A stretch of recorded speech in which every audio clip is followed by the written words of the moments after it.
Hey, everybody. Really great episode today with Clint Harris. We talked about how he went from doing small multifamily, like duplexes, quadplexes, things like that, into syndicating self storage. And we also talk about the meaning of financial independence and what does that mean, as well as other ways of being independent, like location independence and things like that. So, really great episode. I think you guys are going to love it. Make sure you tune in all the way to the end because we talk about something super, super awesome at the end. Don't skip ahead. That's cheating. All right. Aloha. Let's go. This is Brandon Turner, and you are listening to the Average Joe Finances Podcast.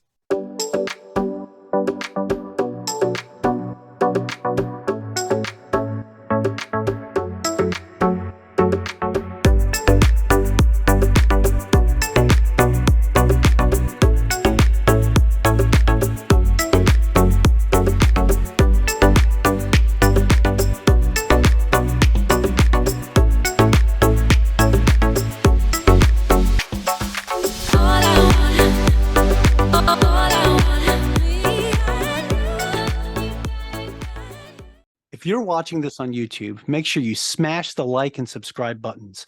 If you're listening to our podcast, go leave us a 5-star review. All of our links can be found in the video description or show notes below. Hey, welcome back to the Average Joe Finances Podcast. I'm your host, Mike Cavagioni, and today's guest is Clint Harris. And Clint and I were talking off camera for a little bit, or I guess pre-recording, just about things that we do and stuff that we're interested in. And I am super excited for this conversation that we're about to have. So, Clint, thank you so much for joining me on the show today. Thank you, Mike. I really appreciate it. I'm excited to be here. Thanks for your time. Absolutely, absolutely. And now Clint's not in his normal podcast studio that he's out of, so we caught him on the weekend, which is fine. But I'm excited nonetheless. So, Clint, to start things off, I want to kick this off the same way we start every podcast episode. And we want to know more about you. So if you could, can you share a little bit about yourself? Tell us your story. Who is Clint Harris? Yeah, sure. Clint Harris. I am 41 years old, live in Wilmington, North Carolina. You're right. It's Saturday. You got me at the home studio. Just got off the boat. I'm a little bit sandy, a little bit grimy, and that's okay. Married with 2 little boys, 4 years old and 1.5. I spent 16 years in medical sales, implanting pacemakers and defibrillators. If you know anything about that world, it's a young man's game. I spent a lot of time taking call nights and weekends and going into surgery, putting devices in or checking devices in the emergency room in the hospital at 2 a.m, 3 hours away. And it's an industry that will grind you away. And so knowing that was a young man's game, I decided I needed to build an off-ramp from that lifestyle. I love my job. I was blessed to be pretty good at my job. But the reality is, if you know that someday that you want to have an option of doing something besides that, you don't really want to wait till it starts raining to build Noah's Ark. So I decided to try to plan ahead. I chose real estate as the vehicle of how I wanted to do that. And I did it wrong for quite a few years. Built up a small portfolio of 9 single family houses, accidentally using the BRRRR strategy. My first house was a house hack. I didn't know what that phrase was. It was pre-Facebook and networking and bigger pockets groups and things like that. And then I did 9 single family homes, just enough to learn that it's a wildly slow way to get ahead. In 2017, my wife and I took a promotion. We moved from South Carolina to Wilmington, North Carolina, where I live now, building out a medical sales territory. But I started listening to podcasts, started networking, started to go to local meetups. And I recognized there was an opportunity in a small beach town where we lived to buy small multifamily properties with bad long-term tenants in place. People that hadn't had a rent increase in 10, 15 years, they're chain smoking inside, rough properties, but 2-3 blocks from the ocean. So over a period of a couple of years, we bought a duplex and 3 quadplexes and converted all those from long-term into short-term rentals. So 14 Airbnb units. That turned into starting a property management company with some partners. So we have 14 Airbnbs, a property management company that manages our units plus another about 75. We succeeded in replacing my income, and we went after that quote unquote financial freedom that everybody's looking for. And we did it completely wrong. Because even though we achieved a level of financial independence, what we did not get was time or location independence. And even when I was not on call for the hospital with my phone in my pocket, I was basically on call for my properties and for my business with my phone in my pocket. which is the opposite of what we needed. And it was that point in time that I realized that what we're really all after is not financial freedom. It is time, financial, and location independence, because those three things together create an independence of purpose. So for the second time, I'd already dismantled my single family portfolio. I put a pin in our short-term rental strategy, and I asked myself some very serious questions about, what do I really want? What's the timeline? And what is the most passive investment strategy that I can find? And that led me down a journey of, there were three asset classes that I looked at. I talked to a lot of very wise, intelligent people. I chose self-storage. I went down the pathway, and there's a lot to unpack there, but I am now a general partner with Self-Storage Syndication, and it's drastically changed my life and the financial velocity of what we're doing. Awesome. Yeah. Clint, a lot to unpack there, but I one of the things that you were talking about that I really liked was the financial freedom piece and the time freedom piece, and this, what'd you call it? It was a freedom of purpose, or what? Yeah, it took me a while to formulate everything together, but like financial freedom is a buzzword. It's a marketing term. It's everywhere. Sure. But if you realize that you also want time independence and location independence, and to me, those three things together create what I call independence of purpose. That means every day that I wake up, I'm deciding what I'm doing with my life, who I'm spending my time with, where I'm going, and what that purpose looks like, what's important to me. And I don't care if it's charity or fishing or taking care of your kids or travel or backpacking or whatever it may be, whatever you feel like is part of your purpose and what you want to accomplish in life right now. The freedom to do that is really what the journey of real estate investing is usually about, once you get down to the base core values. Yeah. So Clint, that's a great point. And it makes me think about, so being a guest on other podcasts myself, and people ask me this question all the time, and what is financial freedom to you? What does financial independence mean to you? And I always respond with, to me, like, it's being free, right? It's being able to do what I want, when I want, with who I want, wherever I want. So it's funny because I feel like my definition of financial freedom encompasses your combination of the three. But now that I think about it, that makes sense, because financial freedom, when you think about it, yeah, it is a buzzword, because it's okay. You've gotten to the point where you make enough passive income that all of your expenses are covered. That's like the definition, quote unquote, of financial freedom would be that. But what about the rest of it? What about the other pieces of that independence that come with that? So I think what you're talking about here just hits the nail on the head, right? That let's get away from the buzzword and let's talk about what you really want. Is it just financial independence, or do you want to have that time freedom, that location freedom, and be able to do those things that you want with who you want to do them with, right? And where you want to do them at. If, for example, you just got off a boat, you're all sandy and got the salt all over you, and you're taking some time to do a podcast episode with me. So I appreciate it, because I know you could have just stayed out on the boat hanging out. So I appreciate you taking the time to do that. But I think that's the biggest thing here, Clint, is how do you get yourself to that point? And that's going to lead me into this question here, right? Because I wrote it down as you were going through, but the sales with the medical devices that you were talking about, how that being a young man's game, which, by the way, don't call yourself old at 41, because I just turned 40 not too long ago. And I don't want to call myself old just yet, even though I jokingly do sometimes. But what was it that kind of flipped that switch for you? And I have an idea of what I think it is, but what was it that made you say, okay, I need to transition into something else where I can get some of this time back to be with my family and friends, and just have a better quote unquote work-life balance? What was that thing that just made that pop for you? Yeah. So I'm a big extrovert. I'm always going. I like being busy and I like accomplishing and growing things. But at the same time, there's life balance that happens. We had our first son, and I did 3 surgeries the day that my first baby was born. I was running back and forth from one end of the hospital to the other. And at the same time, my wife, she previously was in medical sales. When we started buying properties, she quit medical sales and became a realtor, mostly working with investors. And so she's going, I'm going. And we realized like something needs to change. And then all of our quote unquote passive investments, they still required us being in a certain location and dedicating a certain amount of time. At that point, originally it was to running the properties, then it was to managing the management of the property management company and keeping everybody on task. The reality is like what you said before about financial time and location independence. Like people think, oh, okay, yeah, I can leave here. I'm location independent. I can leave. For how long? For 2 weeks? Okay, great. What about 3 months? What about a year? Like at what point does it start to break down? How much time do you need to put into that? Can you take a day off? Can you take 6 months off? So those are the things that I was asking myself. And it was between having our first child, no, we wanted to have at least one more. I realized we'd done everything wrong with the way that we built that second portfolio. And so I read a book during the process of building out, and I don't want to spoiler alert one of the questions later on, but I read a book in the process of building out a property management company called Who Not How by Dan Sullivan. And it's an Great book. entrepreneurial book. Yeah. And you're building out a business or a system or a portfolio, and you're asking yourself, how do I do this? And how do I do this? And how do I do this? And how do I do this?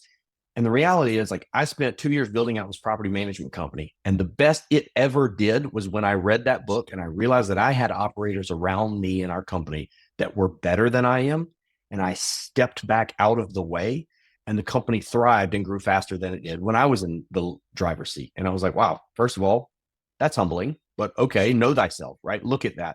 And it was about that same time that I was looking at our portfolio and I was like, asking myself, how do I build something that is literally kicking off the financial time, location, independence that I've come to realize is what I'm really after? And I realized this is a who, not how situation. So I wrote down a list of the top most successful real estate investors and entrepreneurs that I looked up to, not just because of what they'd accomplished, but because of the life that they had, right? The types of things that they were able to do. So I went to those people and I asked them, what are you doing? What have you built? What's your asset class that allowed you to create this? And that was a who, not how moment that I carried over to that. And ultimately, across that group of people, it came down to three things. And it was hard money lending and note lending. And I didn't have the $1 million it took to get started there. It was mobile home parks. And I was already burned out on tenants because my Airbnbs have 8 to 10 tenants per month in each unit. And it's a lot. And the third thing was self-storage. And I was like, okay, self-storage, let me get this straight. You're renting someone a box of air and there's no kitchens and there's no bathrooms. I'm in it, right? So that was a who, not how moment of looking at, I need to make some changes. Who's already made those changes and how can I work backwards from there? So I started the aggressive pursuit of the most passive investment strategy that I could find, which was self-storage. I already understand the value of multifamily, right? One purchase, but 400, 500, 600 units, no tenants in the property, hopefully, right? No kitchens, no bathrooms. I was like, man, I can get behind this. So I started the aggressive pursuit of understanding storage, understanding the right underwriting. And in the process, I believe in the power of relationships. And I met my partners. My partners are a father and son team named Eric and Levi Hemingway. They're here in Wilmington. I met them through, I was on somebody else's podcast. They recommended I get to know these guys. They were in town. I met them at one of the local real estate meetups. We had a beer together. They were rebuilding a hotel just down the street from one of my quadplexes that I was renovating. So we passed each other all the time. We're talking about how to deal with the town and navigate permits and this kind of stuff. And I got to know them for a year or two. And they were dabbling in hotels, but they had a background in self-storage. And eventually we became good friends and they let me know that they were going to go back into storage in a big way. And I told them, I was like, look, this is in 2020. I'm still in the medical industry. I had just helped them with one of their hotels and some management issues that they were facing. And they asked if they could hire me as a consultant. And I said, no, but here's what we'll do. I'll help you for free. I'll bring in my management team. We'll have them meet with your management team. We'll get these wrinkles ironed out. And here's what I want. I know you well enough to go that you say you're going back into storage in a big way. When you do, I would like to try to raise capital and I'd like to be invited in to try to be a part of it. And they said, okay. A year later, they kept their word. They called me at the end of 2020. We raised 680 grand over a period of a couple of weeks. We bought an old Kmart building in Reidsville, North Carolina for $1.5 million. We put $2.5 million into it, converting it to a climate controlled self-storage. And the end result, the building appraised for a little over $9 million. And we're like, oh, okay, this is real money. That project went really well. I raised the capital. I put in a little bit of money. They put in a little bit. We raised about 640 grand or so from the different doctors and cardiologists that I worked with. and it went great. So, Oh, see, hang on now. So now you just said something that piqued my interest, right? Because I was going to ask you, where were you finding investors? Where were you finding the people with this capital? Sounds like you went back to some of your old clients, right? Because doctors have money, and a lot of times they don't know what to do with it. So how did some of those conversations start up when you started raising capital for these deals? Because I feel like that's something that a lot of people have trouble with, is raising capital. I've tried to raise capital several times, and I've missed goals a couple times. And so I always get curious when I hear people talking about where they found the money. Keep in mind, I have a sales background, so that certainly doesn't help. Sure. But also, this is my community. These are my people, right? My wife and I were just on the boat with the cardiologist and his wife, who are some of our best friends, who are also invested into our deals, right? Nice. It's my community, and the nail on the head. To have success in any type of real estate investing, it takes three things. It takes time, experience, and money. Most white coat professionals and physicians, they have money, but what they don't have is time. And without time, you can't get experience. The idea is they're looking for opportunities with people that they trust, where they can take their money and partner it with somebody else's time and experience. That's basically what happened. Close group of friends. We did that first deal together as a joint venture. We started doing syndication in 2021. So we bought another building, and then another building, and then another building. And our model is we buy nasty, old, vacant, big box retail buildings that nobody wants. The Kmarts of the world that got wiped out by Amazon and Walmart, they're sitting empty sometimes 8, 10, 12 years. There's very little appetite for 100,000 square feet of big box retail building. We will come in and we buy those buildings. We want the ones with the holes in the roof when the homeless people living inside. When you make money flipping a house, you don't make your money when you sell it. You don't make your money when you renovate it. You made your money when it smelled like dogs and cats, and you bought it dirt cheap, right? Absolutely.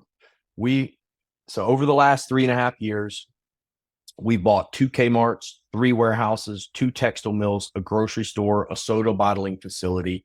We got 2 more warehouses under construction right now and 3 more under contract. And not counting the ones under construction and contract, we're at 150 million in assets under management right now. We got a 3-year goal to get to 300 million, a 5-year goal to get to 500 million, and a 10-year goal to get to $1 billion. And the reason it works is because we buy nasty, old, vacant, big box retail buildings that nobody else wants. My partners are the GCs. I raised the capital, raised about just under 20 million at this point. And my partners are the GCs. We build out at cost plus 12%, and we have in-house property management. Mike, if you and I went to build a self-storage right now from the ground up, it's going to cost us about $120 a square foot plus the cost of the land. And it's going to take us 3 to 4 years to do the permitting, entitlement, engineering, and everything else. Across that portfolio that I just told you about, our average from the time we close on a property to opening the doors as a completed climate-controlled self-storage facility is 12 to 14 months. And across that portfolio, our average for the building, the construction, the parking lot, the conversion, everything is just under $65 a square foot.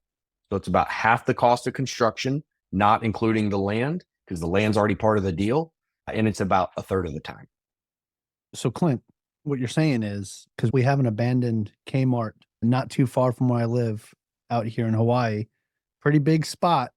So maybe we should talk. Seriously, I have talked with other people about self-storage here in Hawaii, because like the island's not growing. Unless you're on the big island of Hawaii, Oahu is not growing. And more real estate developers are developing more homes, and we're running out of space, and people don't have space to store their stuff. There's a lot of people, especially the military, right? The military comes here, they're moving from the mainland where they lived in this 2,000 plus square foot house, and they come here and realize that, oh, I'm moving into a 1,300 square foot house. Where am I going to put all my crap? So a lot of times that they're relying on self-storage, and then there's not a lot of storage available here. So you're making my gears turn right now because I drive by that abandoned Walmart all the time, Just this big building just sitting there and just dark, no lights, nothing.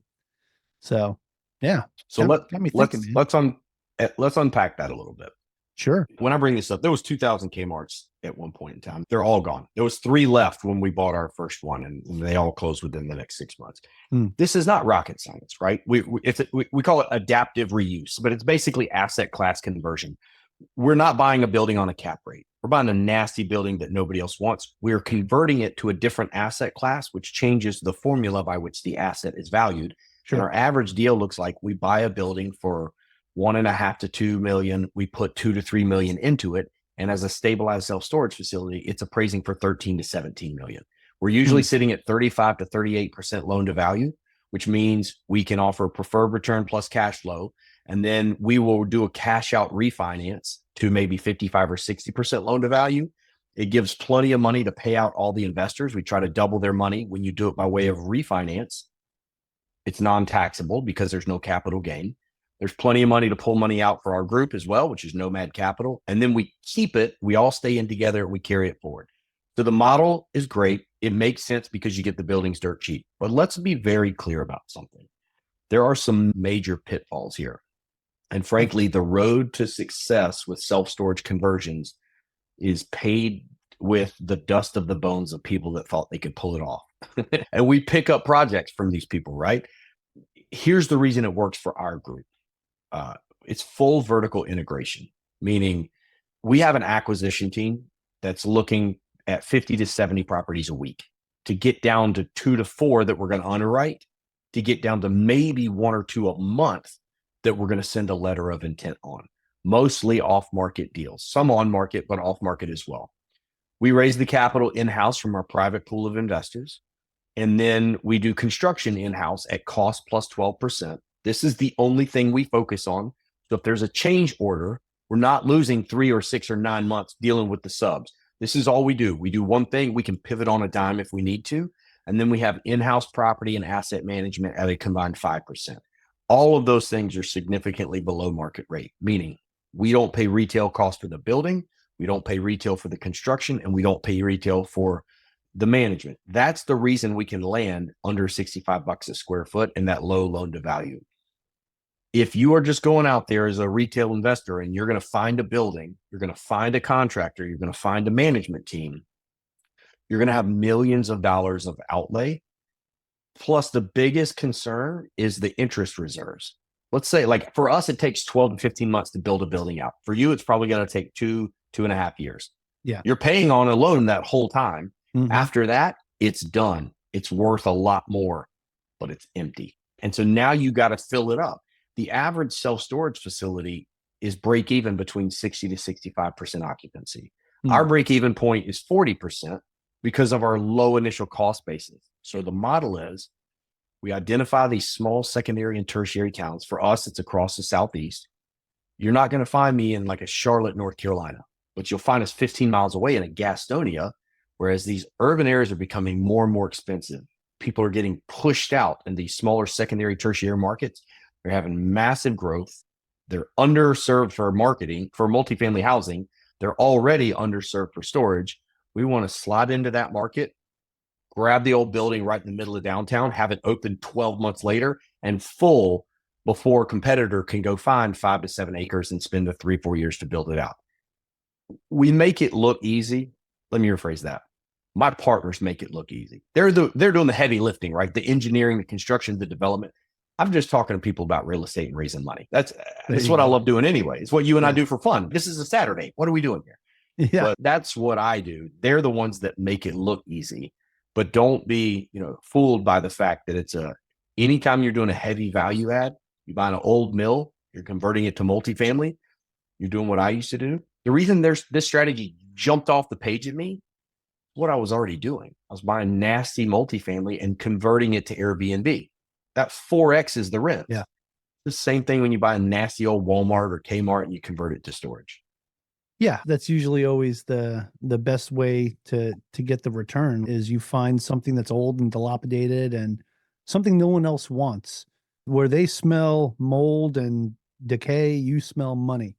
So yeah, no, that's huge. So now you started off, you were doing multifamily, right? Now I heard you talking about quadplexes and things like that. Did you ever do like multifamily syndications, like apartments?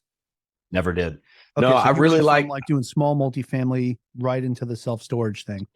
Yeah, I was talking trash about syndications. Oh, I was like, come no, on, why would I ever do that? I multifamily. want to own it. I want to control it. Why do I want to? I had top shelf Airbnb management. Why do I want to do that on someone else's properties when I can just do it on my own and control it? Because if I get that forced appreciation, that means I can do a cash out refinance and take the money and go buy another one or something like that. The reality is my vision was just not big enough. And when syndication comes into play, you really, at the bare bones, you get down to the point that the whole is greater than the sum of its parts. So no, I jumped into from multifamily. I got burned out with tenants, switched to self-storage, and then I saw a pathway to unbelievable forced appreciation on a single property. And then the way to rubber stamp that and continue to roll it out, it's basically a commercial burr, right? So once you do that recapitalization, the only way to scale that in a really big way was syndication. Yeah, no, I get that. One of the things you were talking about, and one of the teams that I invest with in multifamily syndications does a lot of the same stuff where they have everything in-house, right? So they have their own property management company. They don't have to outsource a lot of this work, which in turn saves them a lot of money. So they're able to make some deals happen that other real estate syndicators cannot make that same deal happen, right? That's one of the reasons why I invest with these guys too. I've never had a capital call with them. I've never had to worry about any of that stuff. I get my returns and I'm happy. For me, because I started this off when I was active duty in the Navy, right? I just didn't have the time. I had single family. I had a duplex back in Chesapeake. I had another single family that I rented out. And even with just that, it was too much while I was still active duty. So I was like, I need something more passive. And then I ran into these guys at a real estate meetup and I was like, oh, this is what I need to do. So that's actually what got me into that. But I had been looking at self-storage for a long time and I was looking at being an LP on a couple deals. So maybe I'll talk to you a little bit about that. But yeah, I think that's awesome, man, 'cause I've tried to do the GP thing a couple times, just raising capital. There was one time I was trying to raise $1 million. I got up to 750, which was good, but we didn't get there in time. So we wound up losing that deal. But so things like that is definitely something that always interests me. And I definitely want to look more into it. So I'm definitely going to check out your website and stuff too, and your stuff. And I know you have a podcast. We'll talk about that a little bit later when we get closer to the end of the show. But I wanted to ask you, because you skipped a step, right? A lot of people that get into self-storage from like real estate investing, like they did the multifamily thing, right? They did multifamily syndications. You went from doing the small multifamily, like all the stuff on your own, to jumping right into this. And I think one of the things I want to point out about this, and I'm rewinding back a bit to when you initially talked about how you met some people at a real estate meetup, right? And you said, hey, I was just having a beer with these guys and we talked about it. And next thing we're partners and we're doing deals together. So why is networking and going to meetups and meeting other like-minded people, why is that important, Clint? Because who I am right now and who I was 10 years ago and who I'm going to be 10 years from now is the same person. And it's a linear track, except I'm just older, with the exception of the places I go, the people I meet, and the content that I consume. Right. So we are all in this life. We're affecting each other one way or another, whether you want to admit it or not. And I think that relationships are wildly profound. And we are all on this earth for a blink of an eye. It's very fast, right? Name a member of your family, even that was alive 100 years ago. You can hopefully give 2, 3, 4, 5 names. But what about 200 years ago? 100 years from now, we're all gone. And it's likely that somebody has said our name for the last time. So this is it. This is what we have. And it's the fact that we're all on the earth at the same time together is amazing. In the giant expanse of time and space, like we're all here at the same time. There's something to be said for that. And there's a sense of gratitude that should come from that. And I don't care about dying with a bunch of stuff. And it's funny that I spend a lot of my time talking about money because money's really not that important. I think money gives a lot of options in your life. Instead of dying with things, I would rather die with a stack of pictures of things that I did with people that I love in beautiful places. And the way that we get that way and get to that place is not going to come from within you. There are a few people out there that have had some brilliant ideas, but very few of them ever have the ability to execute on that on their own. It typically is going to come from relationships that you have with other people. And so I'm a huge proponent of relationships and people. And I think that's what life is about or what it should be about. And so the power of networking and putting yourself in a situation where you have an abundance mindset and you're surrounding yourself with the right people, not just for what you can give, but hopefully for you can get, but hopefully for what you can give as well. And that's the situation where it's the beauty of syndication. Just like a tiny example is the whole is greater than the sum of its parts. And we have this saying around our office. So we have 4 general partners and 16 employees that we want to have the RPRS, right? The right person in the right seat. Everybody has different skill sets and things that they're good at and things that they can accomplish and things that they can bring to the table and different energy and different attitude. And we can affect each other in a positive way to get that out of each other. So the opportunities that I'm going to have continued on in my life are going to come from the places I go, the people I meet, and the content I consume. And when I see something and I see opportunity, that is not just that I am seeing opportunity, it's that I've surrounded myself with people in the past that have had a positive influence on me that allow me the ability to look at that. And my partner, Eric Hemingway, he's famous for saying risk is a muscle, right? And this is a man that when the housing market crashed in 2008, he built his first self-storage in 2006. The housing market crashed in 2008. Nobody was building anything. So he and his wife and 5 kids bought a catamaran sight unseen in Greece, had a 6 kids 6 months into their journey, but they spent 3.5 years sailing around the Mediterranean, eventually sailed all the way back across the Atlantic and landed in Wilmington and started building again. And I met him 4 or 5 years later when they got back. Risk is a muscle. And the more you work it, the stronger you get. And the people that push you in that endeavor are the people that you surround yourself with. That's awesome, Clint. So one, the sailboat thing that your partner did, that is actually one of my dreams right there.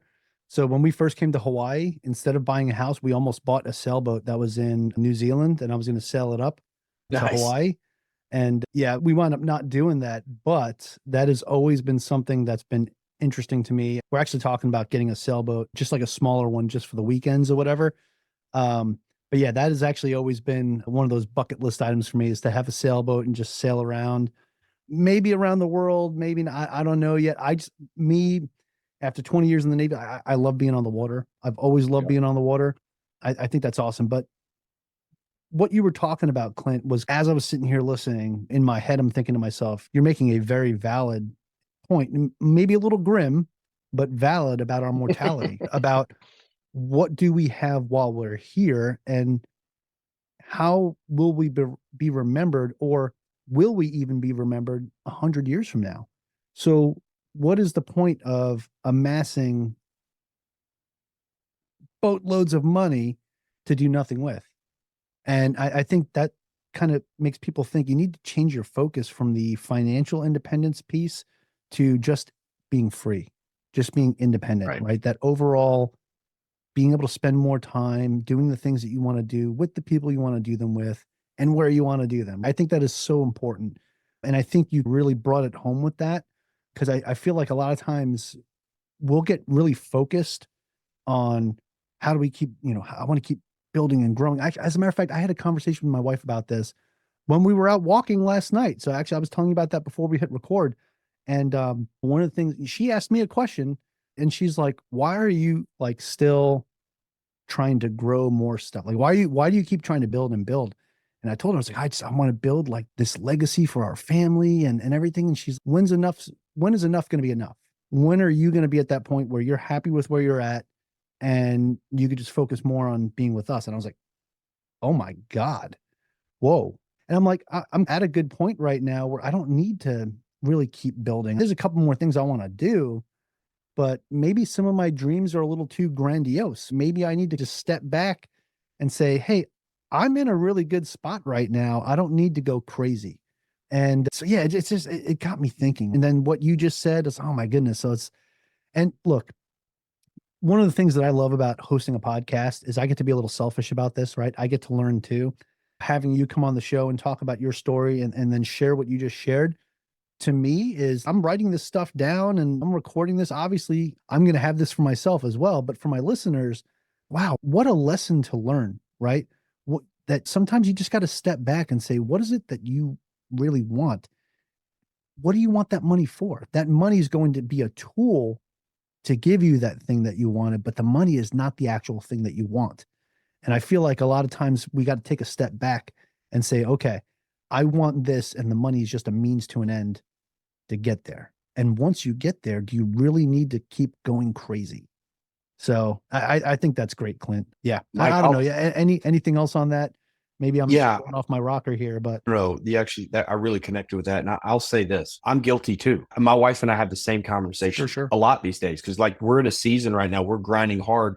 We've got several big exits coming up very shortly. And there's a finish line a short-term finish line to get over. And so I'm grinding and she and I have that same conversation, and I'm guilty of that as well. I'm like, look, you've got a plaque behind you that says work hard. And I'm a grinder and I'm a hustler. And I know that you are too. And we're in this situation where we have choice because of the hard work that we've done in the past. And a fear that I have for myself is that I'm training myself to never be able to relax. And I think that it's important to sit back and have those conversations in that quiet moment, walking, talking with your wife or whatever. And I get really spun up in the day-to-day grind. And I've got a 4-year-old and a 1.5-year-old, and it's hard.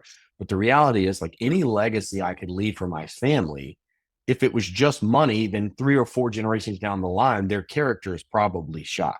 Yeah. The bigger legacy is hopefully doing things in business that change the amount of time that I get to spend with my kids. And then hopefully being a good enough person that time translates to lessons in character that have the ability to affect the next 1 or 2 generations long after I'm gone.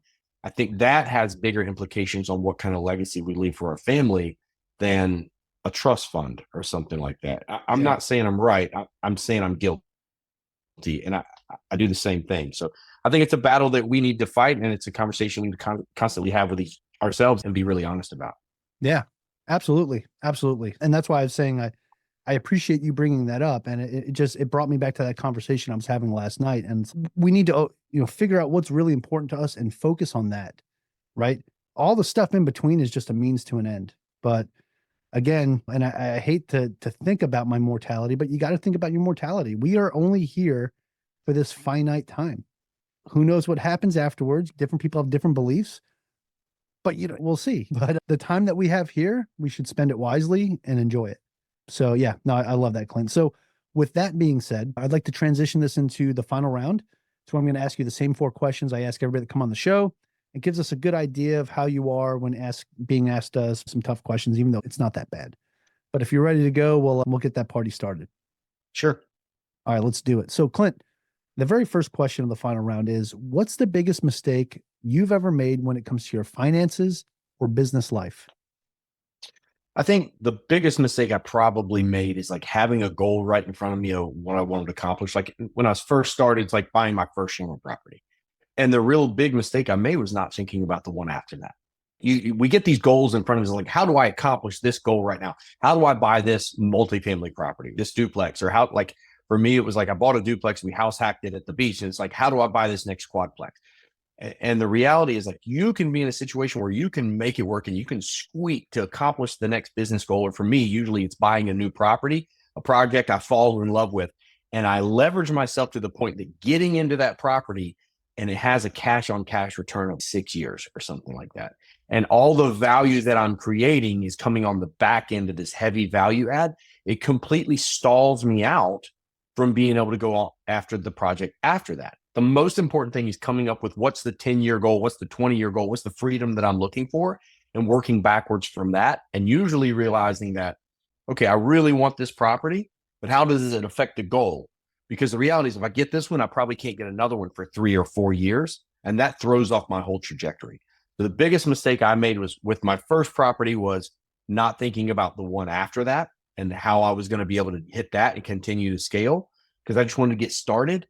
And then when I got into short-term multifamilies, I figured out arbitrage, and that kind of saved my bacon there by, doing a master lease on a quadplex and turning around and cash flowing that with the owner's permission and using that money to continue to scale. But that's a big mistake that I made early on. You're so focused on the next thing because it's the first step on your journey. But if it stops you from taking your third or, second or third or fourth step, then that's as far as you're going. And that's a problem. Sure. Yeah.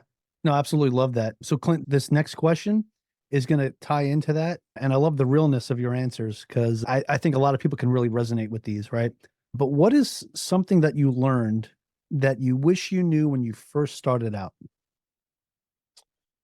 Two things. You've already heard part of it, but number one, the lessons you learn when you first start out, and I don't care if you're wholesaling, flipping a house, and obviously I'm pigeonholed to real estate. That's what I do. This applies in other areas. But if you're doing single family homes or multifamily or whatever, like the lessons you learn are the same lessons, whether it's a single family home or a $60 million multifamily apartment complex or $70 million portfolio of self-storage, which is what we're deploying capital on right now. The lessons you learn are the same. It's forced appreciation, value add, recapitalization, refinance, leverage. It's all the same lessons. You just add a few more zeros to it. So because of that, it's tempting to be like, in that case, let me just go big. The reality is, if you do go on the smaller side, at least your first few deals, you're going to mess them up. My first flip, I was supposed to make 30 grand. I made 6. The next one, I was supposed to make 50 grand. I made like 12. The third one, I made 85. And that was the only 3 houses I've ever flipped. And I hate it. I won't do it again. But the reality is, like, you're gonna have stumbles and you're gonna mess up. But the importance is, take it seriously, get the underwriting, even if it's a single family home, because the lessons you learn there 10, 15 years later could be the same lessons you're applying to massive portfolios that are tens or hundreds of millions of dollars. So the lessons are the same. The second part of that is what I've already mentioned. Risk is a muscle. Analysis paralysis is very real for a lot of people. I tend to be pretty cavalier with my money. Now that I'm dealing with other people's money, I tend to be very conservative about that. But at the end of the day, and I want to be very clear, there's a difference in risk and calculated risk, right? Those are two very different things. But as a category, risk is a muscle.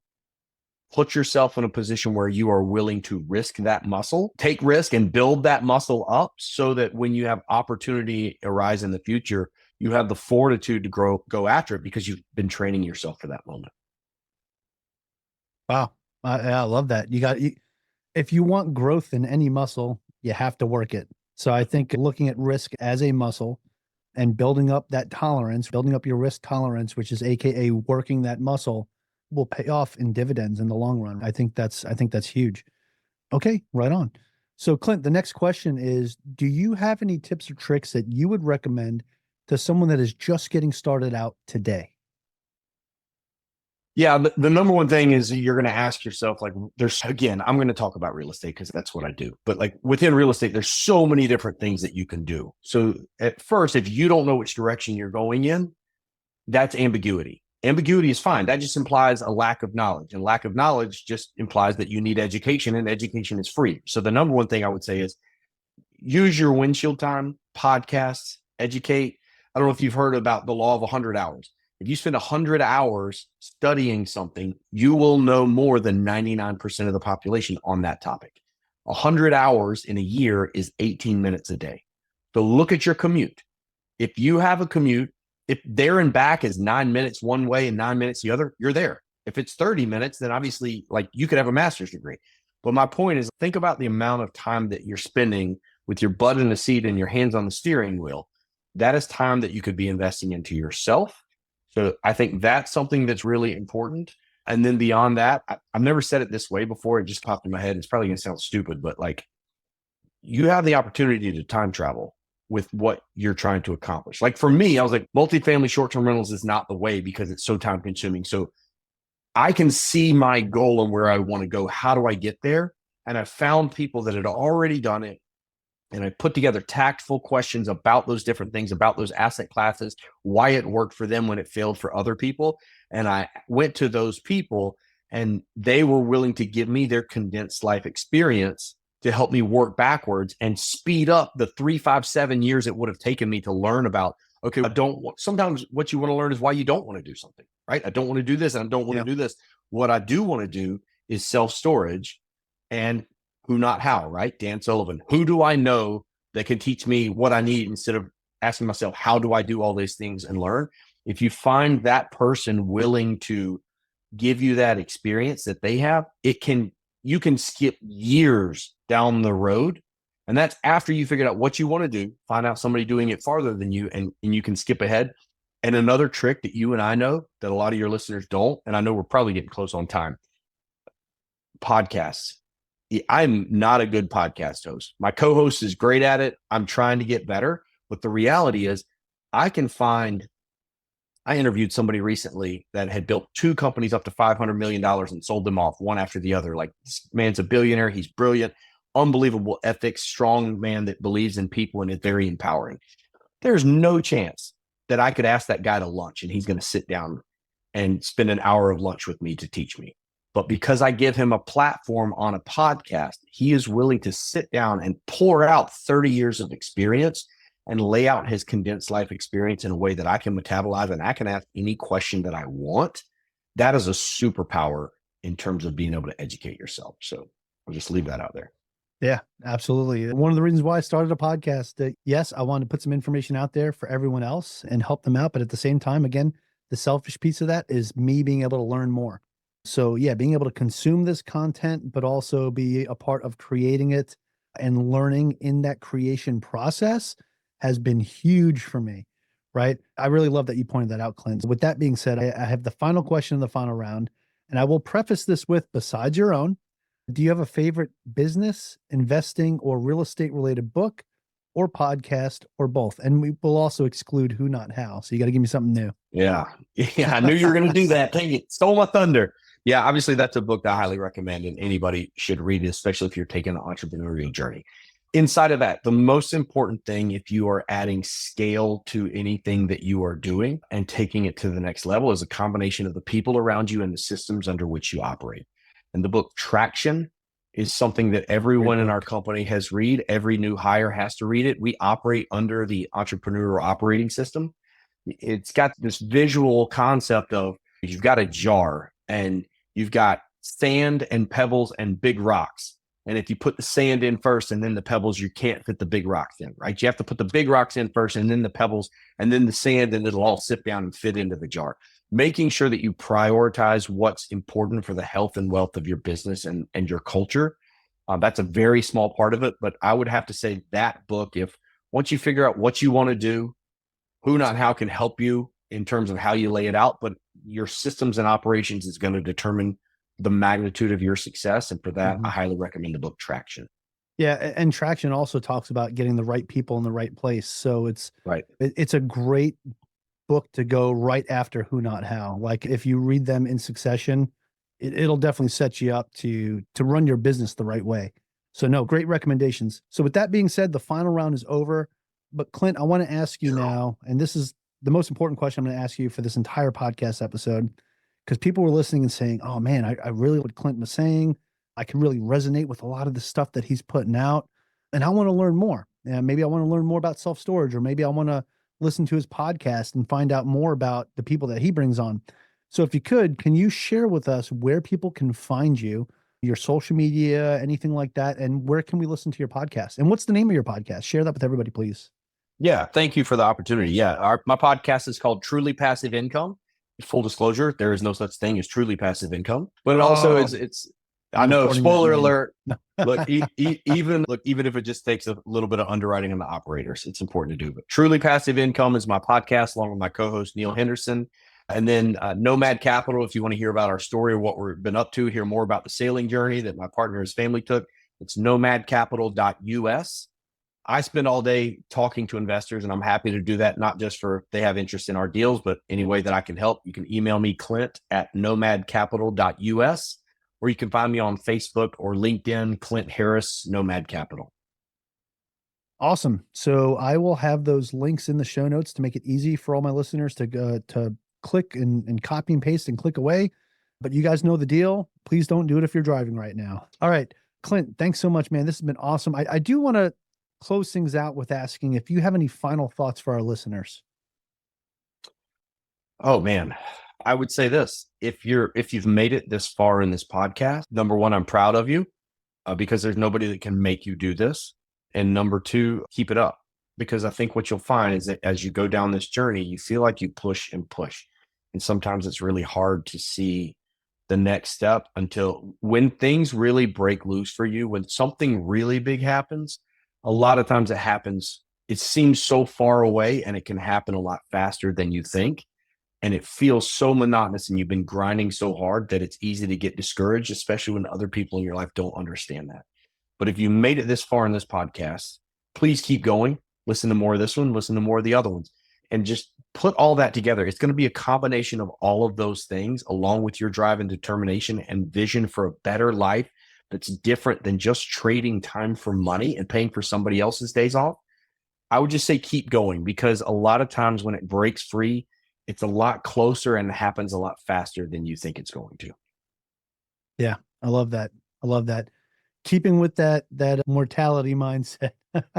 No, but seriously, it's Clint, great closeout. It's something that I think a lot of people might not think too much about. A lot of times we put that on the back burner, and that's something that's super important to just think about and just let that have residency in your brain. This was really fun. I think we had a great conversation. I really enjoyed having you on the show. And I know you had to cut your boat ride short to hang out with us today, but we really appreciate it. And I just want to say again, Clint, thank you so much for taking the time out of the day to join me on the podcast and have this conversation with me today.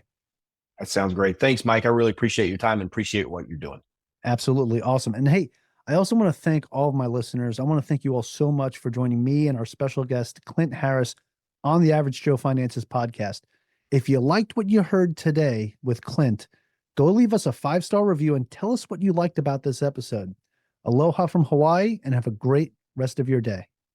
Thank you for making it to the end of this episode. Greatly appreciate you being here with me today on the Average Joe Finances podcast. If you haven't done so yet, make this the episode that you go leave us a 5-star rating or subscribe to our YouTube channel. The Average Joe Finances podcast is for informational and entertainment purposes only. Have an outstanding day.